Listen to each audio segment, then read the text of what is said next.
Hello friends, welcome to my YouTube channel. আশা করি আপনার সবাই প্রিভিতে এইমাত্র যে আপনি ফটোগুলো দেখতে পেলেন, মেটা এআই থেকে ড্রেস চেঞ্জিং ফটোগুলো কিন্তু ইনস্টাগ্রামে প্রচুর পরিমাণে ট্রেন্ডে রয়েছে। দেখতে পাচ্ছ রিলসের মধ্যে ভিউজ আপনারা 5.6 মিলিয়ন, 1.1 মিলিয়ন, এখানে দেখতে পাচ্ছ আবার 1.5 মিলিয়ন। এরকম ভিডিওগুলো আপনি কিভাবে তৈরি করবেন সেটাই কিন্তু আজকের এই ভিডিওতে আমি দেখিয়ে দেবো। তার জন্য ভিডিওটি প্রথম থেকে শেষ পর্যন্ত দেখতে হবে, একটু স্কিপ না করে। তো চলুন বেশি না করে মোবাইল স্ক্রিনে যাওয়া যাক। অলরেডি গাইস আপনি চলে আসবেন মোবাইল স্ক্রিনে আসার পর এখান থেকে আপনি হোয়াটসঅ্যাপটাকে আপনি ওপেন করে নেবেন।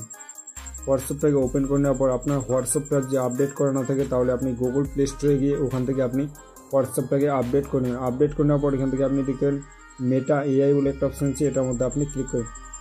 এটার মধ্যে ক্লিক করতে পর এখানে আপনি দেখতে পাবেন মেসেজ বলে একটা অপশন আছে, আর পাশে আপনি ক্যামেরার মতো একটা অপশন আছে, এটার মধ্যে আপনি ক্লিক করবেন। ক্যামেরার মতো অপশনের মধ্যে ক্লিক করতে পর এখান থেকে আপনি আপনার পছন্দের ফটোটাকে সিলেক্ট করবেন। ফটোটাকে সিলেক্ট করে নেওয়ার নিচে আপনি এখানে ফন্ট লেখার একটা অপশন আছে, এখান থেকে আপনি লিখে দেবেন কী রকমের আপনি ড্রেসের কালারটা নিতে চাচ্ছেন, ওরকম আপনি লিখে দেবেন। আমি এখান থেকে লিখে দিচ্ছি change dress in black colour. এখানে আপনি নিচে অ্যারো বলে একটা অপশন আছে, এটার মধ্যে আপনি ক্লিক করেন।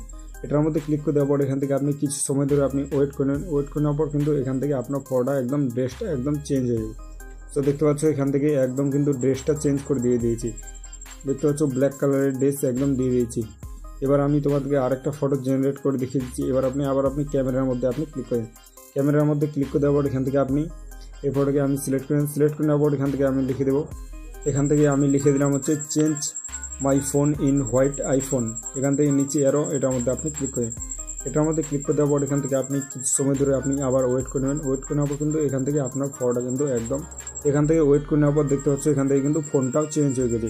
এরকম করে আপনি এরকম ফটোগুলোকে আপনি তৈরি করতে পারবেন। সো ফ্রেন্ডস, এই ছিল আজকের ভিডিওটা দেখে যদি একটু ভালো লাগে তাহলে ভিডিওতে লাইক দিয়ে চ্যানেলটি সাবস্ক্রাইব করে। সো দেখা হচ্ছে নেক্সট ধামাকাদার ভিডিওতে। ততক্ষণ ভালো লাগবেন। Thank you.